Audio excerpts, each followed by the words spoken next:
Selamat datang semuanya. Terima kasih telah mengklik video ini. Semoga apa yang nanti akan saya sampaikan dapat bermanfaat bagi yang mendengarkan. Ya, di pertemuan pertama dalam perkuliahan kali ini kita akan mempelajari tentang dasar pemikiran corporate social responsibility. Ya, CSR atau corporate social responsibility. Banyak usaha bisnis yang telah mengeluarkan energi, waktu, dan finansial untuk menggambarkan diri mereka sebagai pelaku bisnis yang baik dan bertindak dengan cara yang bertanggung jawab secara sosial yang kemudian disebut sebagai corporate social responsibility atau tanggung jawab sosial perusahaan. Dalam kegiatan bisnis perusahaan, perusahaan harus memikirkan lingkungannya, ya, terutama perusahaan-perusahaan yang menghasilkan limbah. Dalam konteks corporate social responsibility, limbah harus diolah,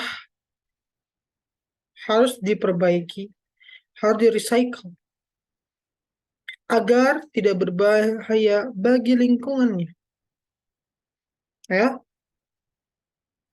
konsep corporate social responsibility saat ini di dunia usaha tidak lagi memperhatikan catatan keuangan perusahaan semata atau single bottom line. Jadi, dulu corporate social responsibility hanya memikirkan keuntungan, ya. Keuntungan yang dapat menguntungkan perusahaan. Bahwa ketika perusahaan mengeluarkan sekian, maka hal itu juga harus dapat memberikan keuntungan bagi perusahaan. Yang ada adalah akibat hal itu terjadi, lingkungan tidak diperbaiki dengan baik, serta publik menjadi sangat ketergantungan dengan uang perusahaan. Yang ada bukan hubungan simbiosis mutualisme, tapi hubungan saling menuntut, yang akhirnya membuat prinsip single bottom line ini berubah. Ya tadi hanya satu aspek keuangan saja berubah. Muncullah corporate social responsibility. Konsepnya dari single bottom line berubah menjadi triple bottom line. Yaitu aspek keuangan, sosial, dan lingkungan. Yang tadinya menciptakan ketergantungan dari masyarakat atau lingkungan di sekitarnya kepada penghasilan dari perusahaan untuk bagian dari single bottom line mereka. Sekarang perusahaan memiliki 3 tanggung jawab dari 3 aspek: keuangan, sosial, dan lingkungan. Dengan triple bottom line ini, apa yang dibangun perusahaan harus dapat bermanfaat bukan hanya dari struktur keuangan, sosial, dan lingkungan. Ya, kita nanti belajar bagaimana saat ini prinsip dari triple bottom line ini bukan untuk menciptakan ketergantungan dari publik terhadap penghasilan perusahaan, tapi membuat sinergi, keberlangsungan, keberlanjutan, hubungan baik antara perusahaan dengan lingkungannya berdasarkan 3 aspek tadi: keuangan, sosial, dan lingkungan. Ya, sinergi dari 3 elemen ini merupakan kunci dari konsep pembangunan berkelanjutan atau sustainable development. Dengan prinsip single bottom line yang awal, tidak terciptanya keberlanjutan, hanya prinsip saling menuntut, tidak adanya keberlangsungan, tidak adanya perbaikan, yang ada saling menuntut. Dan tuntutan itu biasanya semakin lama semakin besar. Karena kebutuhan ekonomi dari setiap lingkungan itu juga semakin besar. Dengan tingkat inflasi setiap negara, itu membuat kebutuhan dari ekonomi dengan prinsip single bottom line itu menjadi lebih besar setiap tahunnya. Jangankan menghasilkan keuntungan, yang ada malah menciptakan ekosistem saling menuntut. Dengan sinergi CSR yang baru dikembangkan dengan triple bottom line saat ini, yang benar-benar sudah menjadi prinsip dasar dari CSR saat ini, yang bertujuan untuk menciptakan keberlanjutan.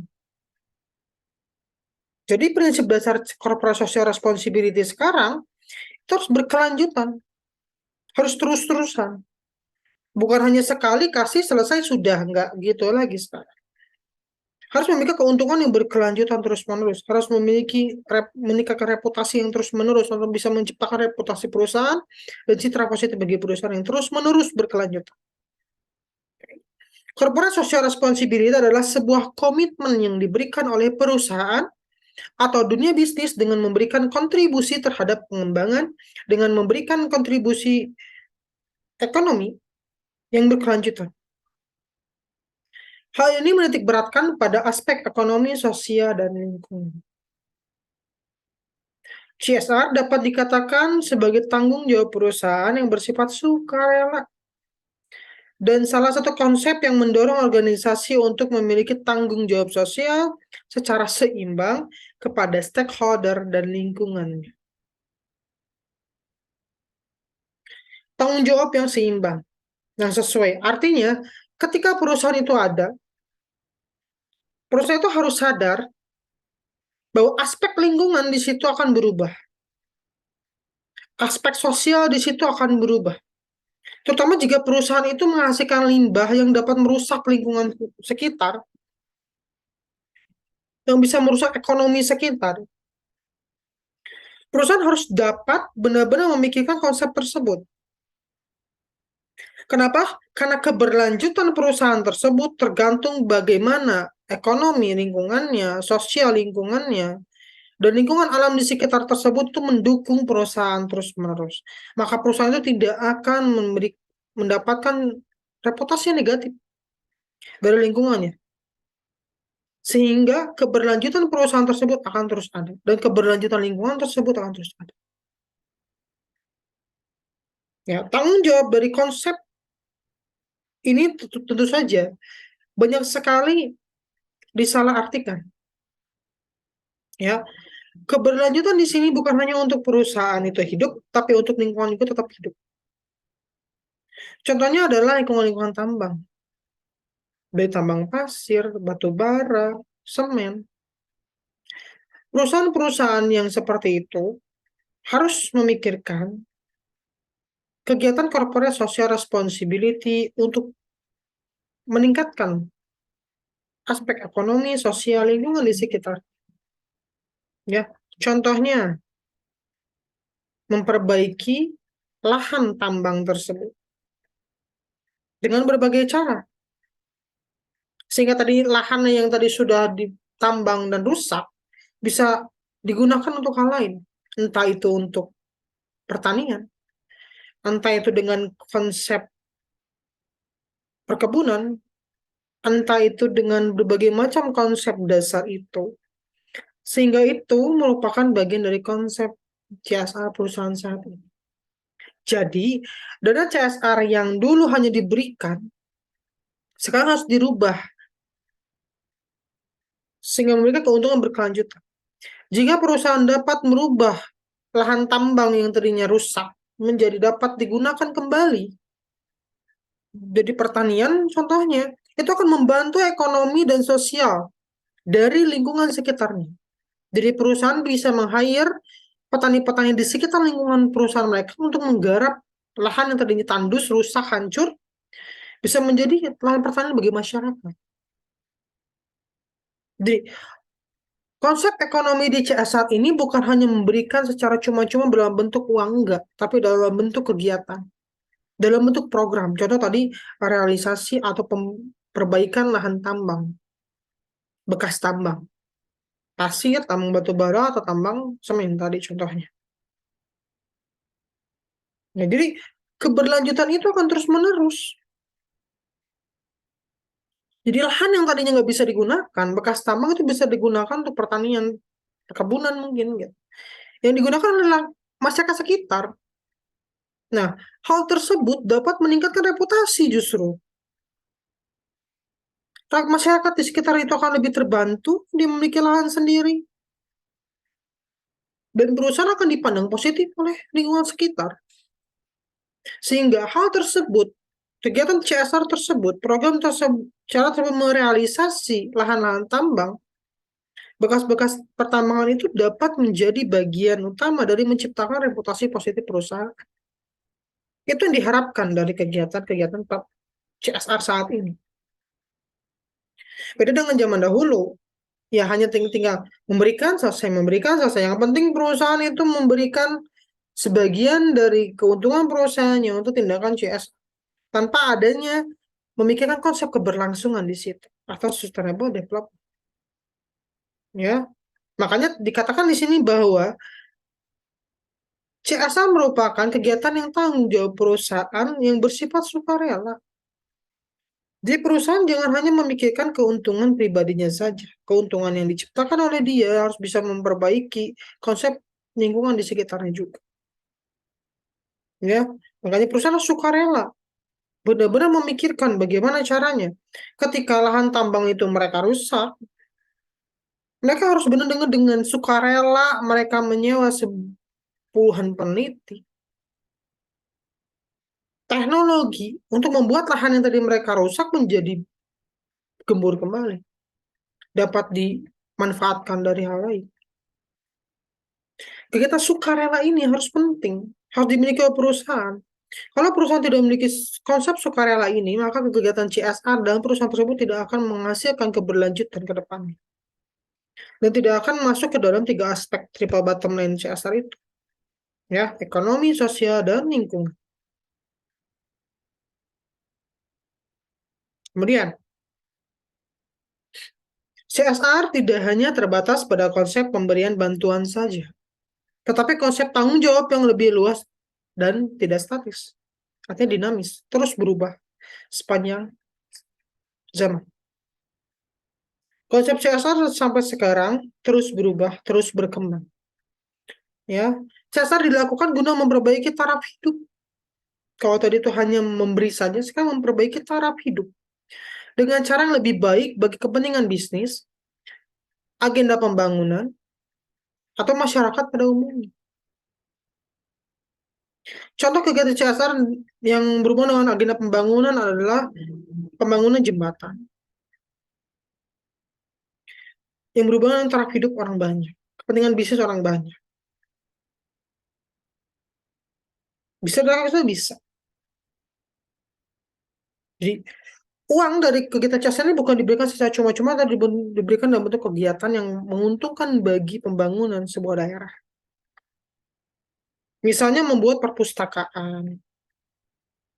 Misalnya membuat perpustakaan kalau di salah satu perusahaan jamu waktu itu, dia membuat perpustakaan herbal yang bisa digunakan oleh masyarakat. Kerjasama dengan masyarakat membuat perpustakaan herbal dari dana CSR mereka. Jadi pembangunan di dalam lingkungan tersebut, lingkungan perusahaan tersebut merupakan bagian dari konsep CSR saat ini. Jadi ingat, CSR bukan hanya memberi, tapi menciptakan sebuah konsep pembangunan berkelanjutan untuk memperbaiki taraf hidup dengan cara yang lebih baik. Ya. Kemudian, pembangunan sosial yang telah dilakukan pemerintah saat ini diharapkan dapat menyelesaikan berbagai permasalahan sosial seperti masalah kemiskinan, ketelantaran, kecacatan, ketunasusilaan, keterpencilan, dan lain sebagainya. Ya, contohnya gini, dalam taraf hidup orang banyak, ya, tadi yang kemiskinan, dana CSR-nya. Daripada memberikan orang itu uang secara langsung cuma-cuma, kenapa perusahaan itu tidak membuat program eh, pertanian berkelanjutan? Jadi mereka mengajarkan orang-orang miskin tadi konsep-konsep ilmu pertanian, didukung oleh perusahaan, bekerja di perusahaan, di pertanian perusahaan, sehingga mereka bisa mendapatkan keuntungan. Itu dapat mengurangi kemiskinan. Jadi bukan hanya, oh sini kamu nih uang selesai ya. Tapi perusahaan membuat program yang dapat menguntungkan bagi keberlangsungan hidup masyarakatnya yang miskin, sehingga mereka dapat memiliki pekerjaan. Jadi uang CSR itu dapat bermanfaat bagi masyarakat secara utuh. Karena jika diberikan, kita nggak tahu apakah itu akan berlanjut atau apakah akan menghasilkan tutup menuntut. Tapi jika kita memberikan pekerjaan dari konsep program CSR, kita akan membantu perusahaan, membantu lingkungan sekitar, dan menciptakan keberlanjutan yang sangat baik bagi reputasi perusahaan. Namun, pada kenyataannya, pembangunan yang dilaksanakan masih memiliki hambatan berupa terbatasnya jumlah anggaran dana yang dimiliki negara. Ya, ingat, pemerintah memiliki banyak banget program, tapi tentu saja pasti terbatas dananya. Oleh karena itu, CSR itu hadir untuk membantu pemerintah dalam memperbaiki lingkungan sosial yang ada. Ya, kurangnya efektivitas pelaksanaan bantuan dan pelayanan jaminan sosial sehingga pemerintah dikatakan belum mampu untuk menjangkau seluruh lapisan masyarakat, terutama pada masyarakat yang tinggal di daerah terpencil. Maka dari itu, diperlukan peran perusahaan sebagai peran pendukung atau biasa disebut dengan corporate social responsibility untuk mewujudkan masyarakat yang berdaya. Karena salah satu konsep CSR itu program membuka jalan. Jadi uang CSR itu digunakan untuk membangun jalan-jalan tuh, membuka daerah terpencil. Kenapa begitu? Karena sebenarnya yang mengetahui lingkungan sekitar adalah CSR itu sendiri, ada perusahaan itu sendiri. Yang paling mengerti bahwa oh kita tuh hidup di daerah terpencil nih perusahaan. Kita memahami, oh ternyata memang kita kurang nih untuk jalan nih. Buka soal dengan dana CSR. Kita akan membantu pemerintah. Karena perusahaan dan pemerintah harus saling mendukung untuk menciptakan taraf hidup yang baik untuk lingkungannya. Ya. CSR telah berkembang sebagai konsep yang agak kabur tentang kebaikan moral atau perilaku normatif. Karena para ekonom neoklasik telah mengakui bahwa CSR adalah pembenaran ekonomi yang rasional untuk berbuat baik. CSR dapat menjadi sumber peluang, inovasi, dan keunggulan kompetitif. CSR adalah tentang kontribusi perusahaan yang melampaui kepatuhan terhadap masalah sosial, lingkungan, dan etika. Ya,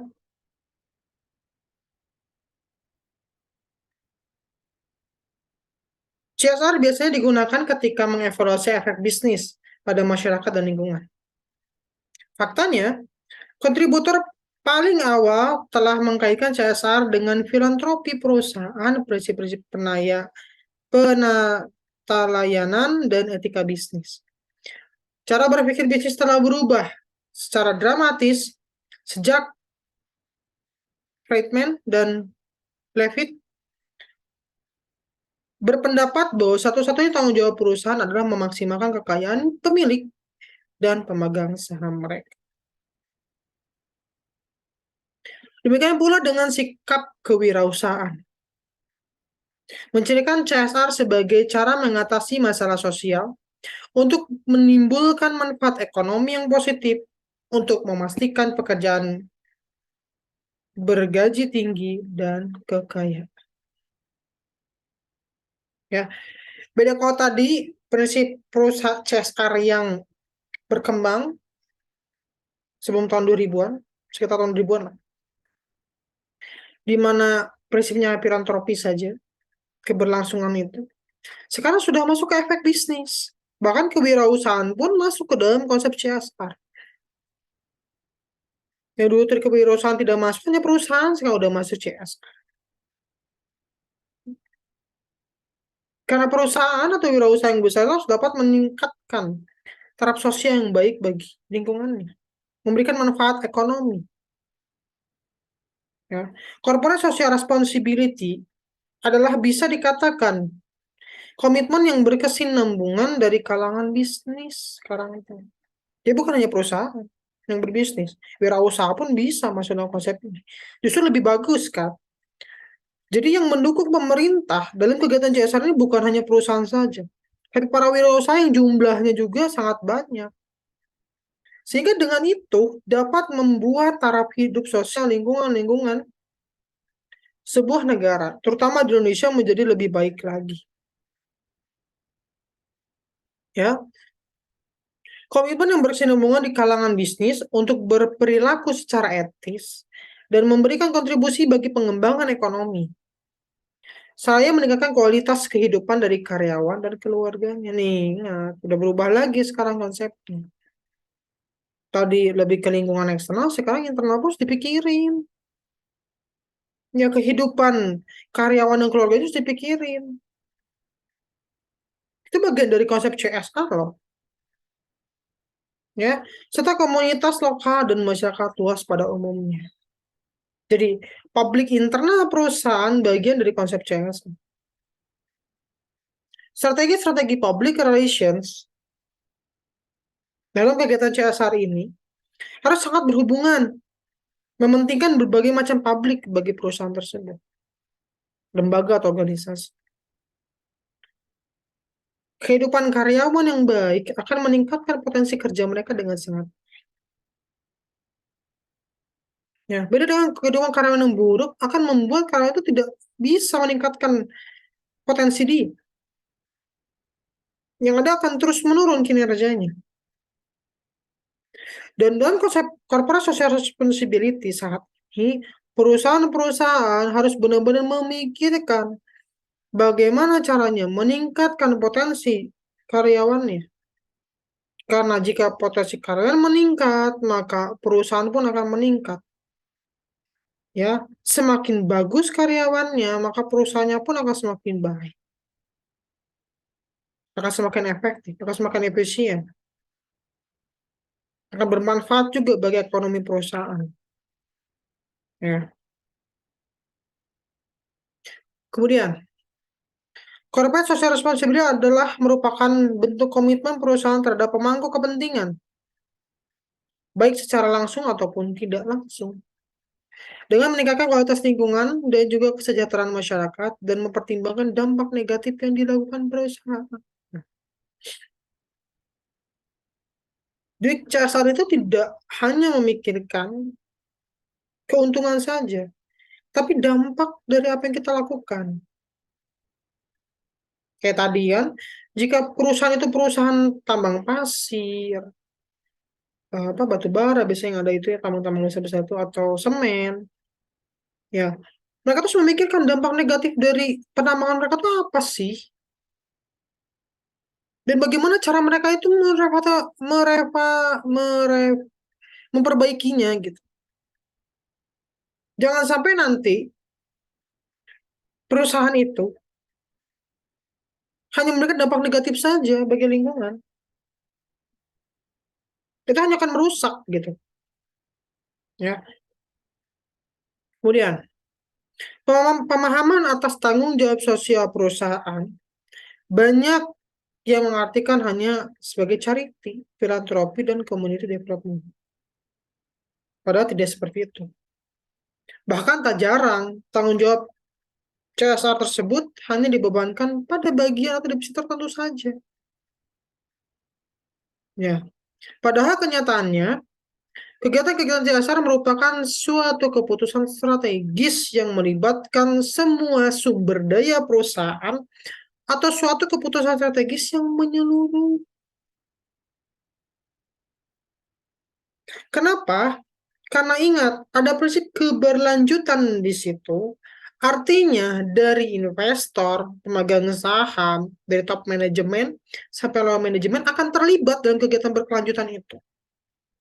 Jadi para pemangku kepentingan akan terlibat bagaimana caranya mereka membuat strategi agar apa yang mereka tanamkan di perusahaan itu menjadi terus-menerus memberikan keuntungan bagi mereka. Perusahaan pun akan terus hidup. Karena dengan perusahaan itu terus hidup dari awal, dari top manajemen sampai lower manajemen, akan membuat perusahaan tersebut memiliki reputasi sangat baik. Jika mereka memikirkan strategi CSR yang sangat baik. Jadi seharusnya kegiatan corporate social responsibility itu masuk ke dalam strategi perusahaan yang sangat utuh, yang umum, bukan dipegang oleh satu divisi aja enggak. Karena akan semua bagian penting dari perusahaan itu akan terlibat dalam kegiatan CSR ini. Ya, CSR biasanya dimanifestasikan ketika bisnis mendukung organisasi dan atau individu lain di berbagai bidang termasuk kasus kemanusiaan, medis dan sosial. Penyebab lingkungan, perlindungan budaya dan warisan, kegiatan filantropi dan inisiatif terkait olahraga. Makanya contohnya kegiatan CSR itu adalah lari bersama, bersepeda bersama, antara internal perusahaan dan eksternal perusahaan, atau family gathering. Ya, untuk meningkatkan potensi keberlangsungan dari perusahaan tersebut, gitu. Ya, kemudian kita masuk ke manfaat corporate social responsibility. Satu, mengurangi resiko dan tuduhan terhadap perlakuan yang tidak pantas yang diterima perusahaan. Dengan reputasi yang baik, maka perusahaan akan sangat minim dipandang negatif. Minim dituduh negatif. Karena apa? Karena kegiatan CSR mereka sudah masuk ke ranah sosial. Sudah banyak orang terbantu dengan kegiatan CSR mereka. Itu akan membuat perusahaan itu berkurang resiko dan tuduhan negatif. Makanya sangat bermanfaat kegiatan CSR itu. Kemudian sebagai pelindung dan membantu perusahaan meminimalkan dampak buruk yang diakibatkan suatu krisis. Ya, terutama tuh krisis sumber daya alam dan energi. Kalau perusahaan-perusahaan dapat memikirkan dampak negatif sehingga merevitalisasi tambang-tambang mereka, contohnya itu perusahaan-perusahaan tambang yang tambangnya sudah bekas tambang, itu mereka perbaiki sehingga dapat digunakan ke depannya, itu akan memperbaiki sumber daya alam yang ada, memperbaiki sumber daya yang ada, sehingga mengurangi dampak buruk dari kegiatan-kegiatan perusahaan. Perusahaan itu akan terus ada, karena tambang itu terbatas. Tapi jika tambang itu bisa digunakan oleh perusahaan itu sebagai salah satu bagian dari masa depan perusahaan, ketika tambang itu habis, perusahaan masih punya cadangan sumber daya untuk membuat perusahaan itu terus berlanjut, berlanjut, dan berlanjut. Ya. Ketiga, keterlibatan dan kebanggaan karyawan. Karena karyawan akan merasa bangga bekerja pada perusahaan yang memiliki reputasi yang baik, yang secara konsisten melakukan upaya-upaya untuk membantu meningkatkan kesejahteraan dan kualitas hidup masyarakat dan lingkungan sekitarnya. Ya, makanya kegiatan CSR ini sangat penting. Karyawan yang memahami bagaimana pentingnya reputasi perusahaan itu akan sangat senang bekerja dengan baik, dengan penuh semangat pada perusahaan yang memiliki reputasi yang sangat baik. Apalagi jika perusahaan tersebut memikirkan baik-baik karyawannya, lingkungan dan keluarganya kan tadi dari kegiatan CSR ini. sehingga mereka akan semakin bersemangat bekerja di perusahaan tersebut. Kemudian, CSR yang dilaksanakan secara konsisten akan mampu memperbaiki dan mempererat hubungan antara perusahaan dengan para stakeholder-nya, meningkatkan penjualan seperti yang terungkap dalam riset Proper Search Worldwide, yaitu bahwa konsumen akan lebih menyukai produk-produk yang dihasilkan oleh perusahaan yang konsisten menjalankan tanggung jawab sosialnya sehingga memiliki reputasi yang baik. Pada akhirnya, produk-produk dari perusahaan dengan reputasi CSR yang baik akan lebih dilihat oleh masyarakat, oleh konsumennya. Makanya salah satu contoh dari kegiatan CSR yang melibatkan konsumennya adalah dengan cara beli produk kami akan membuat sesuatu di daerah tertentu. Itu merupakan salah satu bagian dari kegiatan CSR yang membangun konsep keberlangsungan untuk konsumen juga. Sehingga konsumen itu akan lebih, wah keren nih. Udah reputasi CSR-nya baik, perusahaan tersebut dengan produk yang sangat baik, memiliki karyawan dengan baik, maka punya program juga yang bisa membantu atau melibatkan konsumennya juga. Itu membangun konsep keberlanjutan sangat baik bagi perusahaan, sehingga perusahaan tersebut dapat memiliki reputasi yang baik dan citra positif akhirnya. Ya, terima kasih telah mengikuti perkuliahan hari ini. Kurang lebihnya saya mohon maaf. Semoga apa yang saya sampaikan dapat bermanfaat. Ya, apa yang saya sampaikan di sini hanya untuk contoh perkuliahan, tidak ada niat untuk menghina atau menjatuhkan perusahaan tertentu. Terima kasih semuanya. Assalamualaikum warahmatullahi wabarakatuh.